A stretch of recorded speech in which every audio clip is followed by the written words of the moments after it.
गौर से सुनिए दोस्तों, क्या आपने कभी खुद से यह सवाल किया है कि अगर आपका मन आपका गुलाम बन जाए तो आप क्या नहीं कर सकते हैं?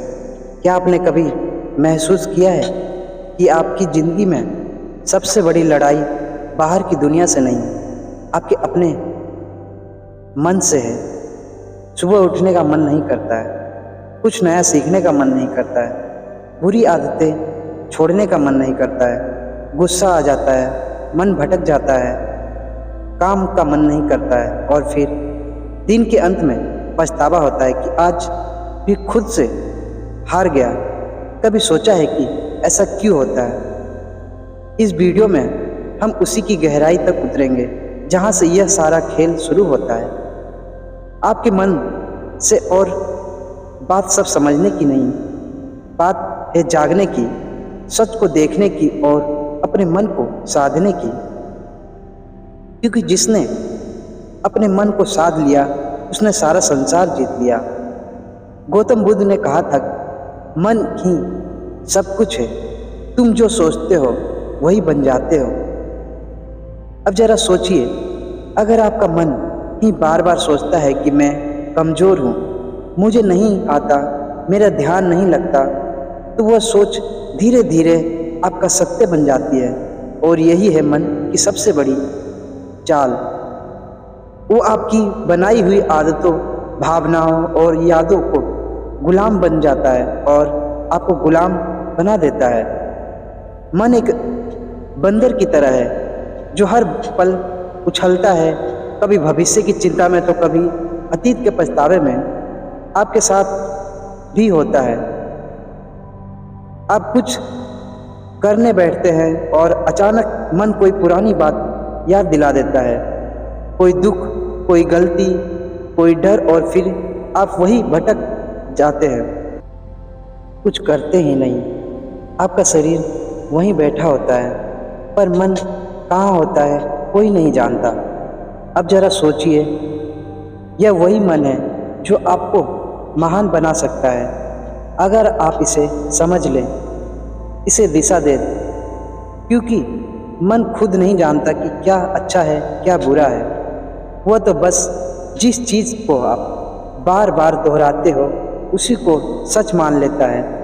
अगर आप हर रोज़ खुद से कहते हो मैं कुछ नहीं हूँ, तो मेरा मन नहीं लगता है, मेरा किस्मत खराब है, तो मन वही दोहराएगा, वही परोसता रहेगा और आप उसी में डूबे जाओगे। पर अब वक्त आ गया है कि आप इस मन को पहचानो, इसका व्यवहार समझो, इसकी चालाकी पकड़ो और इसे खुद के अधीन करो। मनोविज्ञान कहता है कि हमारे 95% निर्णय हमारे अवचेतन मन से लिए जाते हैं। यानी हम जो सोचते हैं, जो महसूस करते हैं, उसका बड़ा हिस्सा हमें पता भी नहीं चलता और फिर भी वही हमारे जीवन की दिशा तय करता है। यानी अगर आपने अपने मन को सही प्रशिक्षण नहीं दिया तो वह बिना आपकी मर्जी के आपको वहाँ ले जाएगा जहाँ आप कभी नहीं जाना चाहते थे। अब एक बात ध्यान से समझो, अगर आपका मन ही नियंत्रण में नहीं है तो दुनिया का कोई लक्ष्य, कोई रिश्ता, कोई सफलता आपको संतोष नहीं दे सकती है। क्योंकि उस सब को जीने के लिए सबसे पहले जिस चीज़ की ज़रूरत है वो मन की स्थिरता। आधुनिक विज्ञान भी यही कहता है कि दिमाग की वायरिंग और फायरिंग, यानी आप जैसे सोचते हो वैसे ही आप बनने लगते हो।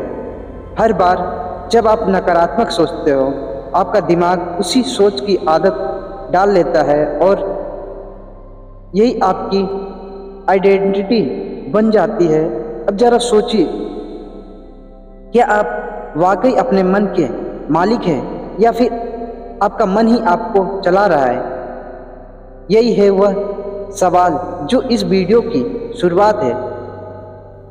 क्योंकि जब तक आप इस सवाल का जवाब खुद नहीं ढूंढोगे तब तक कोई बाहरी ज्ञान, कोई मोटिवेशन, कोई तरीका काम नहीं करेगा। इस वीडियो में हम आपको सामने वो रहस्य खोलने वाले हैं जिसके बाद आप जानोगे कि मन को जीतना क्या होता है और कैसे हर आम इंसान अपने मन की शक्ति को जागृत कर सकता है। और याद रखिए, मन को जीतना कोई एक दिन का काम नहीं है। यह एक अभ्यास है, एक यात्रा है, एक युद्ध है जो हर दिन लड़ा जाता है। लेकिन अगर आप इस युद्ध को समझ ले तो जीत पक्की है। अब हम उस बिंदु पर पहुंच चुके हैं जहां से असली सफ़र शुरू होगा। इस सफ़र में हम जानेंगे कि मन को कंट्रोल करने की 5 सबसे शक्तिशाली विधियां, जो न केवल आपके विचारों को बदलेगी बल्कि आपके जीवन की दिशा ही मोड़ सकती है। तो बने रहिए इस वीडियो के साथ, क्योंकि अब जो आएगा वो सिर्फ जानकारी नहीं, जागृत है। पहली विधि सकारात्मक आत्मवार्ता, पॉजिटिव सेल्फ टॉक है। क्या आपने कभी अपने आप से कहा है, मुझसे नहीं होगा, जेरेनियम मेरे बस की बात नहीं है? अगर हाँ, तो आज इस वीडियो को पूरा देखना आपके जीवन की दिशा को बदल सकता है। क्योंकि जिस व्यक्ति से आप सबसे ज़्यादा बातें करते हैं वह कोई और नहीं, आप खुद हैं। और यही बातचीत आपके भविष्य की दिशा तय करती है। हमारा मन जो सोचता है वही हम बनते हैं। यह बात सिर्फ कोई मोटिवेशन डायलॉग नहीं है, यह विज्ञान भी कहता है और ब्रह्म ज्ञान भी। मन को कंट्रोल करने की पहली शक्तिशाली विधि है सकारात्मक आत्मवार्ता, यानी अपने आप से सकारात्मक बातें करना। यह कोई मामूली आदत नहीं है, यह आपकी आत्मा से सीधा संवाद है।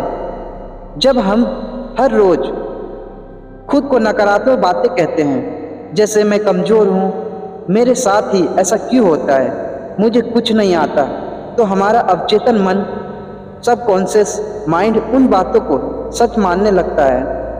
फिर वही बातें हमारी आदत बन जाती है, हमारी सोच बन जाती है और धीरे धीरे हमारा भविष्य भी वैसा ही बनने लगता है। मनोविज्ञान कहता है कि हमारा अवचेतन मन हर उस बात को रिकॉर्ड करता है जो हम खुद से बार बार कहते हैं। इसलिए अगर आप खुद से बार बार बोलते हैं मैं हार जाऊंगा, तो आपकी सोच हारने वाली बन जाती है। और अगर आप खुद से रोज बोले मैं कर सकता हूँ, मैं सीख सकता हूँ, मुझे खुद पर विश्वास है, तो आप दिमाग उसी दिशा में काम करने लगेगा। सफलता की दिशा में आत्मवार्ता का असर केवल आपके आत्मविश्वास पर नहीं पड़ता, बल्कि यह आपके शरीर की ऊर्जा, आपके फैसले और आपकी दृष्टि तक प्रभावित करता है। गौतम बुद्ध ने कहा था, मन ही सब कुछ है, जैसा तुम सोचते हो वैसा ही बन जाते हो। उनकी यह बात आज के विज्ञान से भी मेल खाती है। पॉजिटिव सेल्फ टॉक हमारे न्यूरॉन को नए रास्ते बनाने पर मजबूर करती है। यानी जब आप बार बार खुद से अच्छा बोलते हैं तो आपका दिमाग नई संभावनाओं के लिए खुलने लगता है। अब सवाल उठता है, यह सकारात्मक आत्मवार्ता करनी कैसे है? सबसे पहले हर सुबह उठते ही अपने आप से एक बात जरूर कहिए, मैं आज पहले से बेहतर हूँ और हर दिन आगे बढ़ रहा हूँ। ये छोटे छोटे वाक्य आपके दिन की दिशा तय करते हैं। दूसरा, जब भी कोई काम मुश्किल लगे तो खुद से यह मत कहो कि मुझसे नहीं होगा, बल्कि यह कहो कि यह चुनौती है और मैं इसे सीखने का मौका मानता हूँ। यह सोच से आपका डर छटने लगता है। तीसरा, अगर आप किसी गलती को लेकर खुद को कोसते हो तो उसी समय खुद से कहो, मैं सीखने वाला हूँ, गलती मेरी पहचान नहीं है। यह आत्मस्वीकृति आपके मन को बोझ से मुक्त करती है। दुनिया में कोई भी सफलता तब तक नहीं आती जब तक आप खुद पर विश्वास करना नहीं सीखते, और यह विश्वास तब पैदा होता है जब आप खुद से बात करना शुरू करते हैं सकारात्मक ढंग से।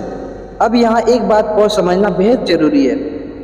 सकारात्मक आत्मवार्ता का मतलब यह नहीं है कि आप हर हाल में खुद से झूठ बोलें, बल्कि इसका अर्थ है कि अपने अंदर की सच्चाई को देखना, समझना और उसे उन्नत दिशा में मोड़ना।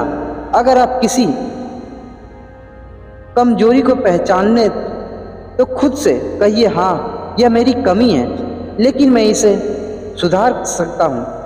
बस यही सोच आपकी हर दिन एक नए स्तर पर ले जाएगी। यह आदत को अपनाने के लिए अब एक छोटा सा अभ्यास कर सकते हैं। रोज रात सोने से पहले अपने आप से 3 सकारात्मक बातें बोलिए, जैसे आज मैंने खुद पर काम किया, मैं आगे बढ़ रहा हूँ, मुझे खुद से प्यार है। यह बातें छोटी लगती है, लेकिन यही छोटी बातें आपके अंदर की जंग को जीतने में मदद करती है। बुद्ध कहते हैं, खुशी हमारे अपने विचारों पर निर्भर करती है। तो अगर आपके विचार आपके खुद के बारे में नकारात्मक होंगे तो आपके जीवन का हर कोना दुखी लगेगा। लेकिन अगर आप अपने अंदर सकारात्मक ऊर्जा भरते हो तो मुश्किलें भी साधारण लगती है। अब ध्यान दीजिए, यह तो सिर्फ पहली विधि थी, मन को नियंत्रण करने की शुरुआत। इस यात्रा में आगे और भी गहराई है और हम प्रवेश करेंगे दूसरी विधि में, जो आपके मन को स्थिरता और गहराई प्रदान करेगी, ताकि आप न केवल सकारात्मक बल्कि महसूस कर सके आत्मिक शक्ति। दूसरी विधि, लक्ष्य निर्धारण, गोल सेटिंग। क्या आपने कभी सोचा है कि मन भटकता क्यों है? क्यों हम अक्सर एक काम शुरू करते हैं तो लेकिन बीच में ही छोड़ देते हैं? क्यों हमारा मन कभी अतीत की यादों में उलझ जाता है तो कभी भविष्य की चिंता में खोया रहता है? इसके पीछे एक गहरी वजह है, अस्पष्टता। मन को दिशा तब मिलती है जब उसे पता हो कि उसे जाना कहाँ है, और जब यह दिशा नहीं होती है तो मन बिल्कुल उस घोड़े की तरह होता है जो खुली जमीन में बेतहाशा दौड़ रहा है, लेकिन बिना किसी मंजिल के। इसलिए मन को नियंत्रण करने की दूसरी शक्तिशाली विधि है लक्ष्य निर्धारण। जी हाँ दोस्तों, यथार्थवादी और प्रेरणादायक लक्ष्य। जिस इंसान ने अपने जीवन का उद्देश्य तय कर लिया, उसका मन खुद पर अनुशासित हो जाता है। गौतम बुद्ध ने एक बार कहा था, यदि कोई व्यक्ति एक बाण को निशाने पर चलाता है तो पहले वह जानता है कि निशाना कहाँ है। उसी प्रकार जीवन को सही दिशा में ले जाने के लिए मनुष्य को पहले अपने लक्ष्य को जानना चाहिए। यह बात सिर्फ बौद्ध दर्शन में नहीं है, बल्कि आधुनिक मनोविज्ञान में भी है, साफ साफ कही जाती है। मनोवैज्ञानिक कहते हैं कि जब आप स्पष्ट लक्ष्य बनाते हैं तो आपका मस्तिष्क एक केंद्र बिंदु ढूंढ लेता है। यह केंद्र बिंदु दिमाग को एक दिशा में सोचते, योजना बनाने और मेहनत करने के लिए प्रेरित करता है। जिस तरह से जीपीएस लोकेशन डाले बिना रास्ता नहीं दिखता, उसी तरह लक्ष्य के बिना आपका मन आपको कहीं नहीं ले जाएगा या फिर किसी ऐसी जगह पहुंचा देगा जहां आप कभी जाना नहीं चाहते हैं। यहाँ पर एक महत्वपूर्ण तथ्य आता है कि रेटिकुलर एक्टिवेटिंग सिस्टम RAS, यह हमारे मस्तिष्क का एक खास सिस्टम होता है जो हमें सिर्फ उन्हीं चीज़ों पर ध्यान देने देता है जो हमारे लक्ष्य से जुड़ी होती है। उदाहरण के लिए, अगर आप सोचते हैं कि मुझे एक लेखक बनना है और अचानक आपको किताबें, लेखन से जुड़ी जानकारी और अवसर खुद ही दिखने लगते हैं, यह कोई जादू नहीं है, यह आपका लक्ष्य है और दिमाग का वापसी तालमेल है। अब सवाल यह है कि लक्ष्य कैसा होना चाहिए। कई बार लोग बहुत बड़े बड़े लक्ष्य बना लेते हैं, लेकिन वह इतने धुंधले और अनियोजित होता है कि दिमाग उन्हें समझ ही नहीं पाता। इसलिए पहला कदम अपने लक्ष्य को स्पष्ट और यथार्थवादी बनाना है। उदाहरण के लिए, अगर आप कहते हैं मुझे सफल बनना है, तो यह बहुत ही धुंधला लक्ष्य है। लेकिन अगर आप कहते हैं मुझे अगले 6 महीने में एक किताब लिखनी है, या मुझे 1 साल में एक छोटा बिजनेस शुरू करना है, तो आपका दिमाग उस लक्ष्य को पकड़ लेता है। यहाँ एक और बात समझना बहुत जरूरी है। लक्ष्य केवल मस्तिष्क को दिशा ही नहीं देता, बल्कि भावनात्मक ऊर्जा भी प्रदान करता है। जब हम एक लक्ष्य बनाते हैं और उसे पाने की कल्पना करते हैं, तो हमारे दिमाग में डोपामिन नामक एक रसायन रिलीज होता है। यह रसायन हमें खुशी प्रदान करता है, प्रेरणा और एक सकारात्मक ऊर्जा देता है। यानी लक्ष्य केवल मन को रोकना ही नहीं, बल्कि उसे चलाने की सही प्रेरणा भी देता है। अब यह एक और सवाल उठता है कि क्या एक लक्ष्य ही काफ़ी है? तो इसका उत्तर है नहीं। लक्ष्य का विभाजन होना चाहिए, दीर्घकालिक या लॉन्ग टर्म, मध्यकालिक मिड टर्म और लघुकालिक शॉर्ट टर्म। क्योंकि जब हम एक बहुत दूर तक लक्ष्य बनाते हैं और उसके बीच में कोई पड़ाव नहीं रखते हैं, तो हमारा मन भटक जाता है, थक जाता है और कहता है अभी तो बहुत दूर है, फिर भी कभी शुरू करेंगे। ऐसा सोचकर हम छोड़ देते हैं। इसलिए छोटे छोटे पड़ाव होना जरूरी है, ताकि मन को हर पड़ाव पर एक संतुष्टि और प्रगति की भावना मिलती रहे।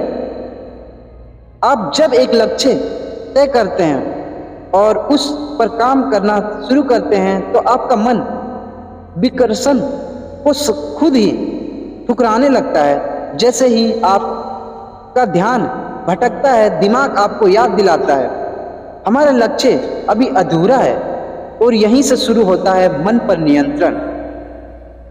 अब सोचिए, एक मन जिसने खुद को एक दिशा में बांध लिया है, वह कितनी शक्ति उत्पन्न कर सकता है। आपने देखा होगा कि जब आप किसी जरूरी काम में पूरे मन से लगे होते हैं, तो आपका भूख, प्यास, थकावट कुछ भी महसूस नहीं होता है। क्यों? क्योंकि लक्ष्य ने आपके मन को पूर्ण रूप से फोकस कर दिया है। यही शक्ति अगर आप हर दिन आदत बन जाए, तो आपका जीवन वह रूप ले सकता है जिसकी कल्पना आपने कभी सिर्फ सपनों में की थी। आज के समय में सबसे बड़ी बीमारी क्या है? ओवर थिंकिंग, एजाइटिक डिस्ट्रैक्शन, और इन सब का इलाज है लक्ष्य। लक्ष्य तय कर लीजिए और फिर देखिए आपका मन कैसे स्वतः ही अनुशासित होने लगता है। वह हर चीज जो आपका समय बर्बाद कर रही है, वह बेकार लगने लगेगी। मन बार बार आपको खींचकर आपके लक्ष्य की तरफ ले जाएगा। यह कोई चमत्कार नहीं है, यह मन की दिशा बदलने की तकनीक है। अब जरा यह विचार कीजिए, अगर एक छोटा सा चुंबक लोहे की सुई को खींच सकता है, तो एक स्पष्ट और सशक्त लक्ष्य आपके मन की कितना खींच सकता है। मन जो अभी तक इधर उधर भागता फिर रहा था, वह धीरे धीरे उस चुंबक यानी लक्ष्य की ओर आकर्षित होने लगेगा। गौतम बुद्ध ने कहा था कि मन अत्यंत चंचल है, लेकिन यदि उसे साथ लिया जाए तो वह आपके सबसे बड़े शत्रु को भी मन मित्र बना सकता है। इस साधना का पहला चरण था आत्मवार्ता और दूसरा लक्ष्य निर्धारण। ये दोनों विधियां मिलकर आपके मन को भीतर से पुनः प्रशिक्षित करती है। यह उसे एक नए रास्ते पर चलाना सिखाती है, जहां दिशा है, उत्साह है और स्पष्टता है। तो अगर आप चाहते हैं कि आपका मन आपकी बात माने, तो सबसे पहले आप उसे बताइए कि कहाँ जाना है। फिर देखिए कैसे वह रास्ता खुद बनाने लगता है, और यहीं से शुरू होती है वास्तविक आत्मशक्ति की यात्रा। दोस्तों, क्या आप जानते हैं कि हमारा मन सबसे अधिक बेचैन तब होता है जब हमारे पास समय की कोई योजना नहीं होती है। जब हम हर काम को टालते जाते हैं, जब दिन रात सिर्फ भाग दौड़ बनकर यह जाते हैं, लेकिन फिर भी मन शांति को नहीं छू पाता, तब असल में दिक्कत समय की नहीं होती, बल्कि उस समय के प्रबंधन की होती है। और यही से शुरू होती है मन को काबू में रखने की तीसरी शक्ति, विधि समय प्रबंधन। आज हम जिस समय दुनिया में जी रहे हैं, वहाँ व्यस्त रहना एक ट्रेंड बन गया है, लेकिन व्यस्त होना और व्यस्तता का प्रबंधन कर पाना, ये दोनों एक जैसी चीज़ें नहीं हैं। अगर आप दिन भर बहुत कुछ करते रहते हैं, लेकिन अंत में थक कर गिर पड़ते हैं और खुद से ही नाराज रहते हैं, तो यकीनन मानिए आप समय को नहीं चला रहे हैं, समय आपको चला रहा है। और जब समय हमें चलाने लगे तो मन को खुद ब खुद बेचैन, चिंतित और थका हुआ महसूस करता है। हमारा मस्तिष्क तब सबसे अच्छा काम करता है जब वह जानता है कि अगला कदम क्या है। मन को दिशा चाहिए, स्पष्टता चाहिए, और वह स्पष्टता आती है अच्छे समय प्रबंधन से। जब आप हर काम के लिए एक उचित समय निर्धारित करते हैं, जब आप जानते हैं कि किस काम को कब करना है, तो आपका मन खुद ब खुद शांत रहता है, क्योंकि उसे पता है अब कुछ भी अनियंत्रित नहीं है। समय प्रबंधन केवल घड़ी की सुइयों को देखने का काम नहीं है, यह एक विज्ञान है, एक कला है और साथ ही एक साधना है।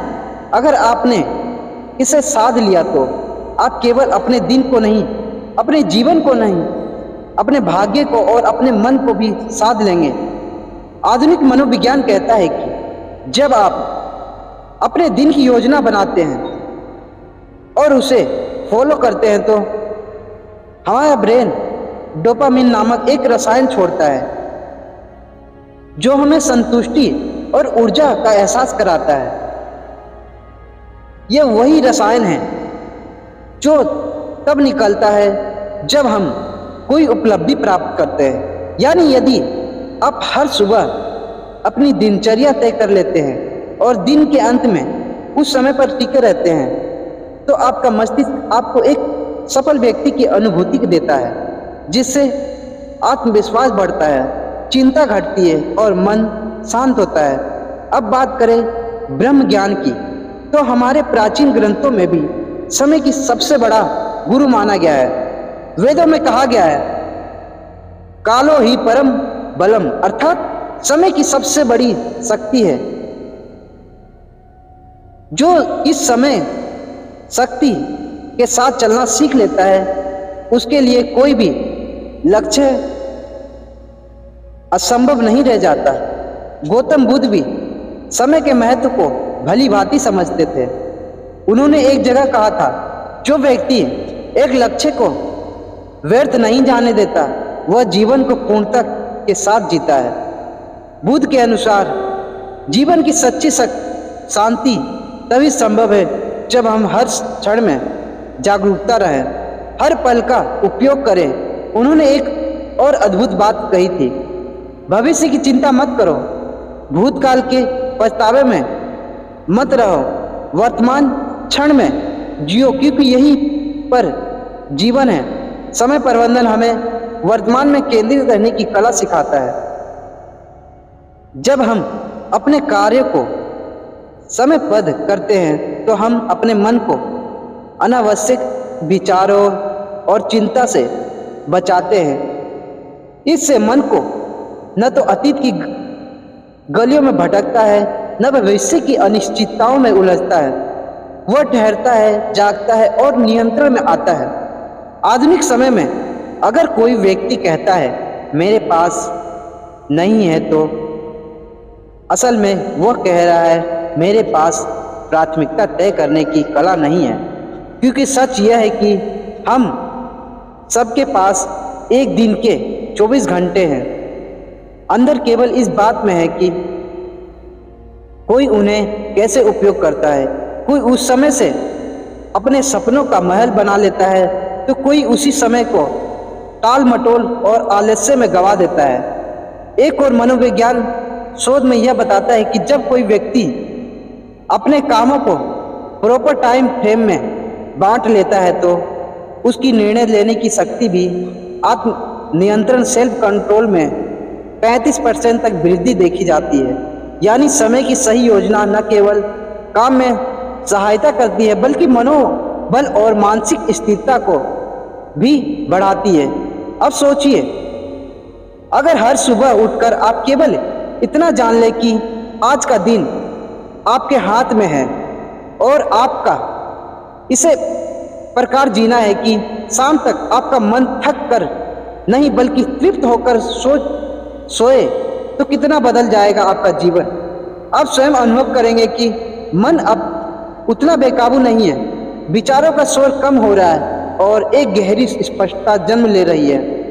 समय का सही प्रबंधन एक तरह से अपने आप से किया गया सबसे सुंदर वादा है कि मैं अपने जीवन को अनमोल बनाता हूँ और इसे यूं ही व्यर्थ नहीं जाने दूंगा। और जब यह भाव मन में दृढ़ हो जाता है तब मन भी उसी अनुरूप काम करता है, वह आपके नियंत्रण और आने लगता है। तो यदि आप अपने मन को नियंत्रण करना चाहते हैं तो शांत और स्थिर बनना चाहते हैं तो अपनी दिनचर्या को पुनः रचिए, हर घंटे का हिसाब रखिए और सबसे जरूरी है हर पल को पूरी जागरूकता और गहराई से जीने की आदत डालिए। जब मन देखेगा कि आप समय का सम्मान कर रहे हैं तो वह भी आपको सम्मान देगा। दोस्तों, क्या आप जानते हैं हम सबके भीतर एक ऐसी शक्ति है जो अगर जाग जाए तो ना तो कोई डर टिक सकता है, न कोई चिंता, कोई भ्रम। लेकिन अफसोस की बात यह है कि आज की भागदौड़ भरी जिंदगी में हम उस शक्ति से बिल्कुल कट चुके हैं। मन एक भटकती हुई हवा बन गया है, कभी अतीत के पछतावे में उलझा हुआ है तो कभी भविष्य की चिंता में डूबा हुआ है। और यही सबसे बड़ा कारण है मानसिक अशांति का, नींद न आने का, अकेलापन का और आत्मविश्वास की कमी का। आज हम बात करने जा रहे हैं ध्यान की, यानी मेडिटेशन की। यह सिर्फ कोई साधना नहीं है, यह कोई ट्रेड नहीं है, यह कोई वेस्टर्न तकनीक नहीं है, बल्कि यह हमारी ही आत्मा का द्वार है जिससे होकर हम अपने भीतर के सच्चे स्वरूप तक पहुंचते हैं। हर दिन कुछ ही मिनट का ध्यान आपके पूरे जीवन की दिशा बदल सकता है। और यह कोई अतियोक्ति नहीं है, यह विज्ञान भी मान चुका है और ब्रह्म ज्ञान भी बार बार इसी बात की पुष्टि करता है। जब आप ध्यान करते हैं तो सबसे पहले जो होता है वह यह है कि आपका मन स्थिर होता है। वह मन जो अभी तक बंदर की तरह इधर उधर कूद रहा था वह शांत हो जाता है। और जब मन शांत होता है तभी तो आप अपने विचारों को स्पष्ट देख सकते हैं। यह क्लैरिटी आप थॉट्स की आपकी हर समस्या का हल है, क्योंकि समस्या से ज्यादा परेशान करने वाला को भ्रम होता है और भ्रम तब टूटता है जब विचारों में स्पष्टता आती है। आज मनोविज्ञान भी कहते हैं कि जब कोई व्यक्ति रोज 10 से 15 मिनट ध्यान करता है, उसका डमेक डाला जो हमारे मस्तिष्क का यह हिस्सा जो हर डर चिंता को नियंत्रित करता है वो छोटा होने लगता है और इससे व्यक्ति का इमोशन रिस्पॉन्स सुधरने लगता है। प्राचीन योगासनों का अभ्यास, यहाँ तक कि खेतों में काम करना भी एक तरह का व्यायाम है। सवाल यह नहीं है कि आप क्या करते हैं, सवाल यह है कि आप कितनी नियमितता से करते हैं और कितनी श्रद्धा से करते हैं। और एक बात हमेशा याद रखें, जब आप अपने शरीर को रोज सुधारते हैं तो आप अनजाने में अपने मन को भी मन को नियंत्रित करना कोई एक दिन का काम नहीं है। यह एक यात्रा है आत्मज्ञान की, अनुशासन की और अपने भीतर की शक्ति को पहचानने की। जब आप अपने मन को समझाना शुरू करते हैं, उसे दिशा देना सीखते हैं, तो आप खुद महसूस करेंगे कि जीवन में कितनी शांति, स्पष्टता और ऊर्जा आ गई है।